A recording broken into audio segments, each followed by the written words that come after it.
ایران اپنی یہ پوری جنگ تن تنہا لڑ رہا ہے. کوئی ملک ایران کی حمایت میں اس حد تک نہیں آیا کہ وہ علل اعلان کہے کہ ہم بھی جنگ میں حصہ لے رہے ہیں، کہ جیسے امریکہ نے کیا.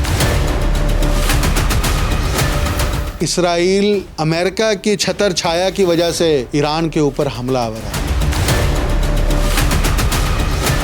ان خلیجی ممالک اور خلیجی ریاستوں کی غداریوں کی وجہ سے مسلمان کے خلاف استعمال ہو رہا ہے، جبکہ یہود و نصارہ دونوں آپس میں اتحاد کیے ہوئے ہیں، لیکن مسلمانوں کے درمیان اتحاد نہیں ہے.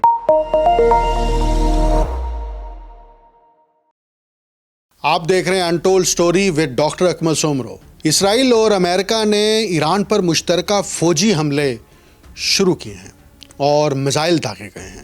ایران کے مختلف شہروں میں جو یہ حملے کیے گئے ہیں، ان حملوں کو اسرائیل کی طرف سے پیشگی حملہ یعنی کہ پریمپٹیو اسٹرائک قرار دیا گیا ہے، جبکہ امریکہ نے ان حملوں کو میجر کامبیٹ آپریشنز کا نام دیا ہے. آج صبح ایران کے مقامی وقت کے مطابق، جو کہ تہران میں 8 بجے تھے، صبح سویرے اسرائیل کی جانب سے یہ حملے کیے گئے اور دونوں ممالک نے مشترکہ طور پر ان آپریشنز کا آغاز کیا اور 30 سے زائد جو مقامات ہیں ایران کے، ان کو نشانہ بنایا گیا ہے. اور ایران کے ان 30 مقامات میں جو تہران ہے، اس کے اندر صدارتی محل، نیشنل سیکیورٹی کونسل، وزارت انٹیلیجنس، وزارت دفاع، ایٹمی انرجی آرگنائزیشن آف ایران اور ایران کے اندر جو ملٹری کمپلیکس ہے، ان مقامات کو ہدف بنایا گیا ہے.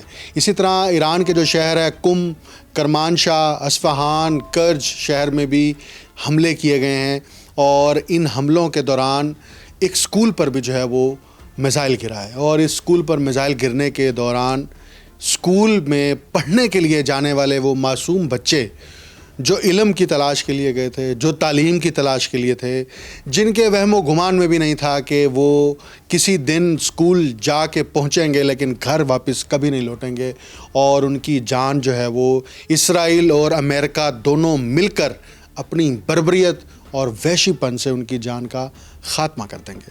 یہ 61 بچے جو اسکول پڑھنے کے لیے گئے تھے وہ بھی شہید ہو گئے ہیں. ایران کے وزیر دفاع امیر ناصر زادہ جو ہیں، انہیں بھی اس حملے میں نشانہ بنایا گیا اور انہیں بھی شہید کر دیا گیا ہے. ہدف یہ تھا کہ ایران کی جو ٹاپ لیڈرشپ ہے اس کو نشانہ بنایا جائے اور ان کا خاتمہ کیا جائے، اور خاتمہ کرنے کے بعد ایران کی داخلی صورتحال، جس میں وہ مظاہرین جو پہلے امریکہ اور اسرائیل کے اشاروں پر اور اس کی کنیکشنز کے ذریعے سے اور ان کی ڈائریکشنز پر احتجاج کر رہے تھے، ایک دوبارہ سے دباؤ پیدا کیا جائے اور وہ دباؤ پیدا کر کے ایران کے اندر خانہ جنگی کا ماحول پیدا کیا جائے. لیکن یہ حملے جو اسرائیل اور امریکہ کی جانب سے مشترکہ طور پر کیے گئے، اور اس میں دونوں ملکوں نے اپنے سیٹلائٹس کا استعمال بھی کیا، جدید ٹیکنالوجی کا بھی استعمال کیا، لیکن وہ اپنے اہداف میں کامیاب نہیں ہو سکے. اس کے رد عمل میں فوری طور پر ایران نے جو ہے وہ جوابی کارروائی کا فیصلہ کیا اور اپنی اس جوابی کارروائی کو فتح خیبر کا نام دیا گیا. اور اس کے پیچھے ایک پوری تاریخ ہے کہ خیبر کے میدان میں، جنگ خیبر میں کیسے یہودیوں کو شکست دی گئی تھی. اب بھی یہ جو جنگ ہے یہ بنیادی طور پر یہودی اور جو نصرانی ہیں، ان دونوں کی مشترکہ جنگ ہے مسلمان ملک کے خلاف، اور اس لیے اس جنگ کو فتح خیبر کا نام دیا گیا ہے. اور رمضان کے مہینے میں مسلمان ملک اور مسلمانوں کے اوپر یہ براہ راست حملہ کر کے نہ صرف مذہبی جذبات کو جو ہے وہ بھڑکانے کی کوشش کی گئی ہے، بلکہ یہ جان بوجھ کر کیا گیا ہے. اور یہ صہیونی ریاست جو اسرائیل کی صورت میں موجود ہے، یہ دنیا کے اندر آج بھی وہی اپنا نیریٹو، جو جھوٹ کی بنیاد پر نیریٹو گھڑا گیا ہے 1997 سے لے کر 2026 تک، وہی نیریٹو امریکی صدور کا ہے اور وہی نیریٹو بنجامن نیتن یاہو کا ہے کہ ایران اپنے جوہری ہتھیار بنانے کے قریب ہے، اور جوہری ہتھیار جو ہیں یہ اسرائیل کے لیے وجودی خطرہ ہیں. اور آج جب اسرائیل نے حملے کیے تو یہ سول عمارتوں کو، سول آبادی کو، ان کو نشانہ بنایا گیا ہے.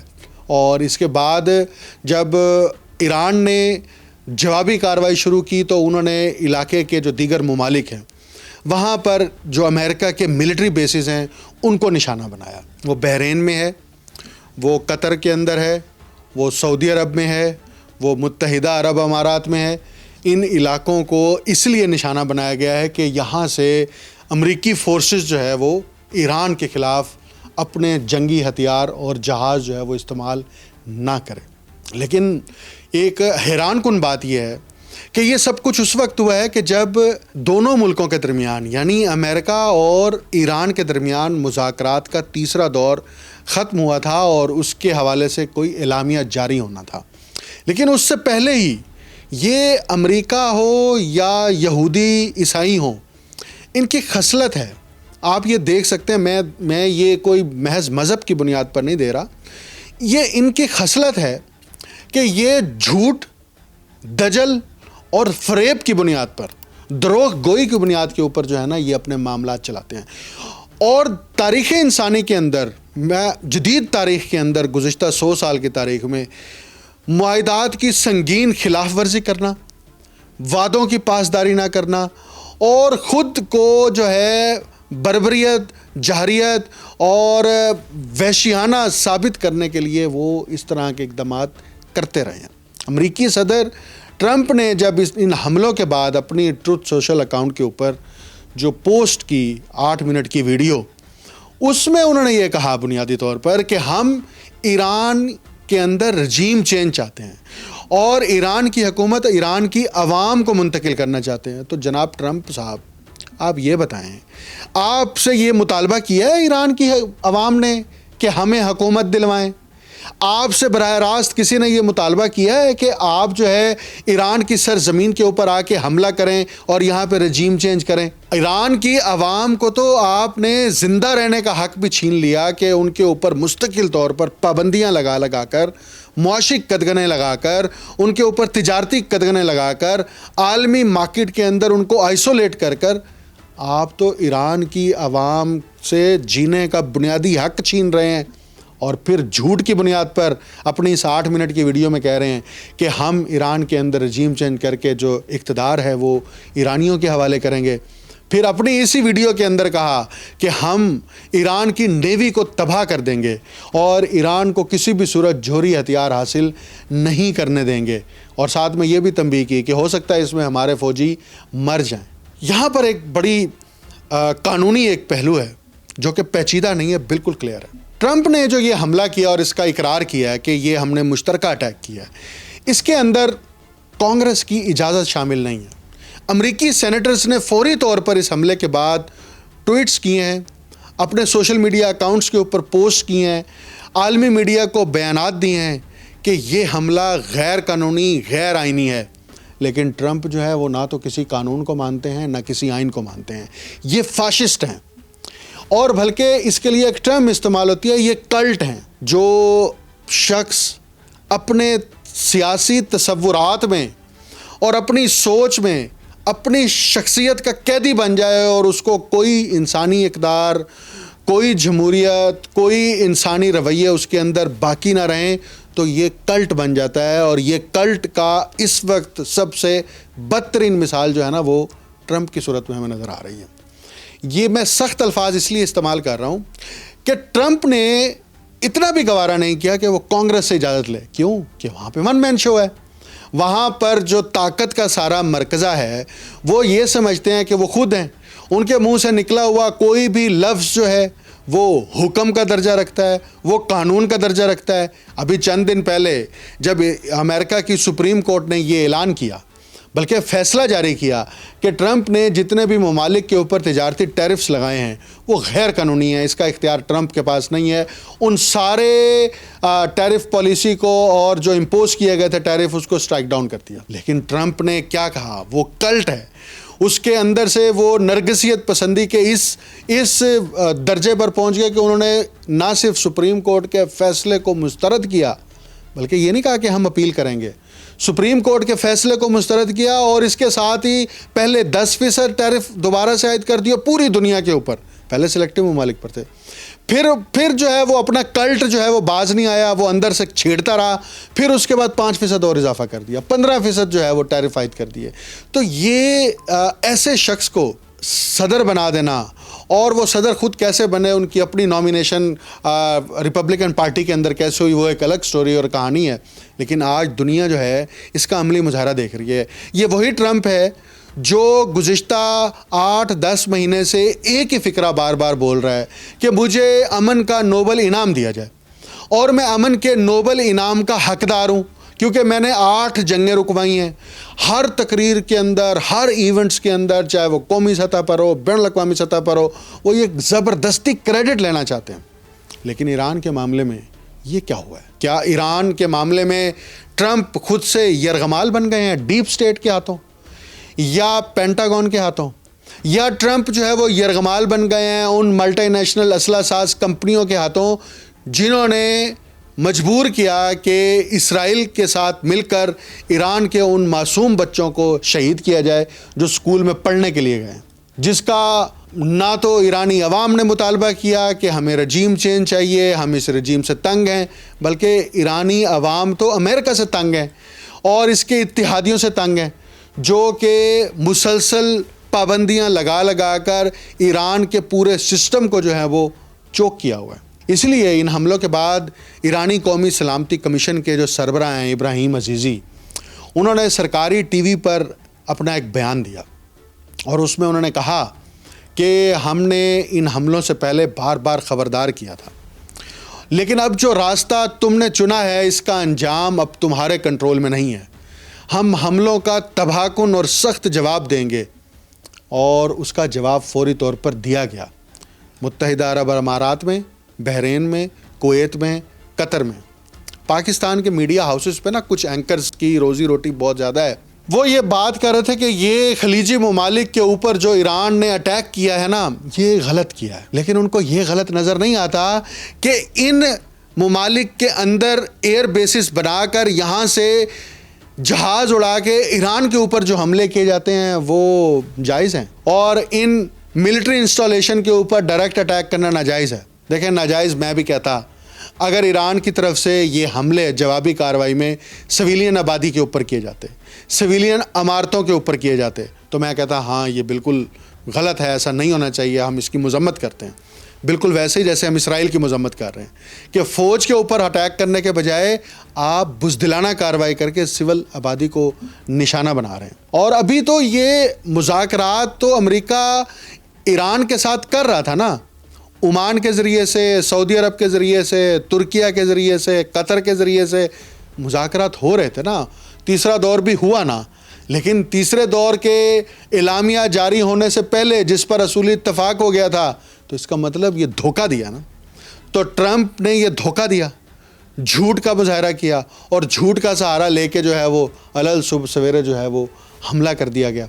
ابھی یہی اعلامیے میں یہ بھی کہا جانا تھا نا، جو کہ عمان کے وزیر کی جانب سے ابتدائی طور پر جاری کیا گیا، کہ جو آئندہ اجلاس ہے وہ آئندہ ہفتے ہونا ہے اور وہ ویانا میں منعقد ہوگا، اس میں ٹیکنیکل پہلوؤں کے اوپر جو ہے وہ بات چیت کی جائے گی. یہی تھا نا، لیکن اس کو سبوتاج کر دیا گیا. اب اس وقت معاملہ یہ ہے کہ ایران جو ہے اس نے 70 کے قریب میزائل جو ہیں وہ جوابی کارروائی میں داغے ہیں. لیکن ایران اپنی یہ پوری جنگ تنہا لڑ رہا ہے. کوئی ملک براہ راست آ کر ایران کی حمایت میں اس حد تک نہیں آیا کہ وہ علل اعلان کہے کہ ہم بھی جنگ میں حصہ لے رہے ہیں، کہ جیسے امریکہ نے کیا. امریکہ سپر پاور ہے، اور اسرائیل امریکہ کی چھتر چھایا کی وجہ سے ایران کے اوپر حملہ آور ہے. اور صرف یہی نہیں، بلکہ ان خلیجی ممالک اور خلیجی ریاستوں کی غداریوں کی وجہ سے، جو کہ مسلمان کے خلاف استعمال ہو رہا ہے، جبکہ یہود و نصارہ دونوں آپس میں اتحاد کیے ہوئے ہیں، لیکن مسلمانوں کے درمیان اتحاد نہیں ہے. یہ ساری بفر ریاستیں ہیں امریکہ کے مفادات کے لیے، اور یہ خاندانی اپنے خاندان کی سیاسی اجارہ داری کو قائم رکھنے کے لیے خود کو کمپرومائز کیے ہوئے ہیں. اسرائیل کی کیا جرت ہے کہ وہ عراق کی، شام کی اور بحرین کی، قطر کی، سعودی عرب کی، متحدہ عرب امارات کی زمینی جگہ ہو یا پھر فضائی حدود ہو، زمینی حدود ہو، اس کا استعمال کرے؟ وہ اس لیے ہے کہ پیچھے امریکہ ہے، اور امریکہ نے ان خلیجی ریاستوں کو اس بات کا تحفظ دے رکھا ہے کہ آپ کی حکومتوں کو ہم نہیں چھیڑیں گے۔ تو مجھے بتائیں کہ ایران جو اس پوری مشکل حالت کے اندر اسرائیل کے ساتھ، امریکہ کے ساتھ ڈائریکٹ ٹکر لے کے اپنی خود مختاری، قومی غیرت اور وقار کے لیے جو لڑ رہا ہے اور اس کی قیمت چکا رہا ہے، اور اس کی قیمت آج ان 60 بچوں نے براہ راست چکائی ہے جو معصوم جانے ہیں۔ یہ خون جو ہے یہ براہ راست ٹرمپ اور بینجامن نیتن یاہو کی گردن کے اوپر ہے، اور اس کا روز محشر کیا ہوگا یہ تو پھر اللہ بہتر جانتا ہے کہ کیا معاملہ ہوگا۔ لیکن ایک بات میں ضرور کہنا چاہوں گا کہ جب ظالم کا ظلم بہت حد تک بڑھ جائے، وہ جابر ہو جائے، تو تاریخ انسانی گواہ ہے کہ اللہ تعالیٰ اس کو عبرت ناک شکست بھی دیتا ہے، اور زوال ایسا ہوتا ہے کہ اس کے بعد وہ بطور عبرت تاریخ میں درج کر دیے جاتے ہیں۔ امریکی امپائرز کو ابھی 100 سال بھی نہیں ہوئے اور 60-70 سال ہوئے ہیں، لیکن امریکن امپائر لڑکھنے لگ گئی ہے، اور امریکن امپائر لڑکھنے کا یہ اثر ہے کہ امریکہ جو ہے جب اس کے پاؤں جلنے لگتے ہیں تو وہ کسی ملک کے اوپر حملہ کر دیتا ہے۔ اپنی معاشی حالت امریکہ کی یہ ہے کہ اس وقت 38 بلکہ 39 ٹریلین ڈالر کا مقروض ہے۔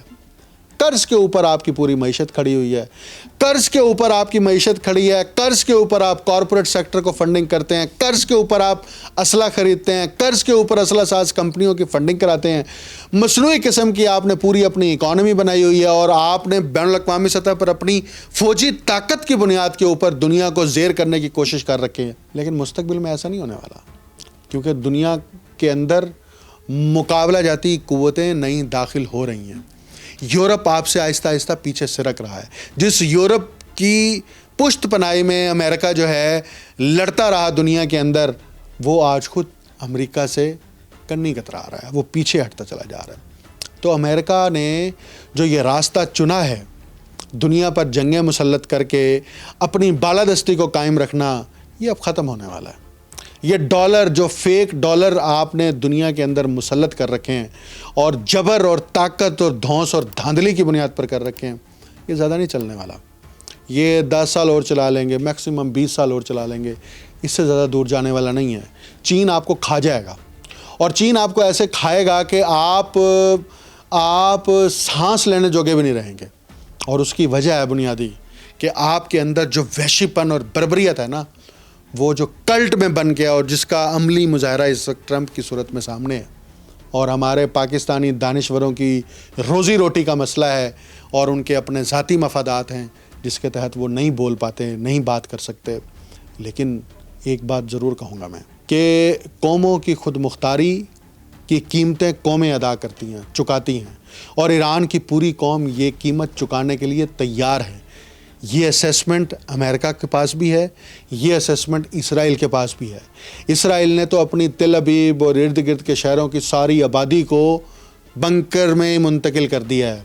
اب وہ 3 دن بنکرز کے اندر رہتے ہیں، 4 دن رہتے ہیں، لیکن جب ایران نے میزائلوں کی بارش کرنی ہے تو پھر جیسے گزشتہ سال جون میں اسرائیل بھاگا گیا تھا امریکہ کے پاس کہ جنگ رکوائیں، تو امریکہ نے وہ جنگ رکوائی تھی۔ لیکن اب اسرائیل کس کے پاس جائے گا؟ اب تو امریکہ اس کے ساتھ ہے، لیکن امریکہ کو یہ جنگ اگر طول دینی ہے، اس کو بڑھانا ہے، اس کی دورانیہ اور مدت میں اضافہ کرنا ہے، تو یہ اتنا آسان نہیں ہوگا۔ ابنائے ہرمز جیسے ہی بند ہوگی، اسٹریٹ آف ہرمز میں جیسے ہی ایران کی فورسز ایکٹیویٹ ہوں گی اور وہاں سے تجارتی جہازوں کو نہیں گزرنے دیا جائے گا، تو دنیا کی معیشت ایک دم دھڑام سے گرنے لگے گی۔ تو پھر میں دیکھتا ہوں یہ ملٹی نیشنل کمپنیاں اور اسلحہ ساز کمپنیاں کیسے امریکہ کے پیچھے کھڑے ہو کے اور اسرائیل کے مفادات کے لیے کام کرتے ہیں۔ کچھ دنوں میں حالات مزید واضح ہو جائیں گے، لیکن ایک بات ضرور ہے، یہ مسلمان ممالک، ان کو اپنے اندر دوبارہ سے جھانکنا ہوگا کہ ان کا جھکاؤ یہود و نصارہ کی طرف ہے یا ان کا جھکاؤ اور میلان مسلمانوں کی طرف ہے۔ اور اگر تو ان کا جھکاؤ یہود و نصارہ کی طرف رہے گا یا اب بھی ہے، خاموشی سے، خفیہ طریقے سے، بیک ڈور پالیسی کے تحت، تو ان کا انجام بھی ویسے ہوگا جیسے سینکڑوں سال سے، ہزاروں سال سے امپائرز کا ہوتا رہا اور ظالم اور جابر طاقتوں کا ہوتا رہا۔ ایران اس وقت ایسے دہرائے پر کھڑا ہے جہاں اسے واضح طور پر کسی بھی مسلم ملک کی حمایت نہیں ہے، اور ایسی صورت میں ایران کا ڈٹ کے کھڑے رہنا یہ ایران کی گزشتہ 5000 سال قدیم تہذیب، ثقافت، کلچر اور قومی خود مختاری کی عظیم مثال ہے۔ مجھے ڈاکٹر اکمل سومرو کو اجازت دیجیے۔ اللہ حافظ۔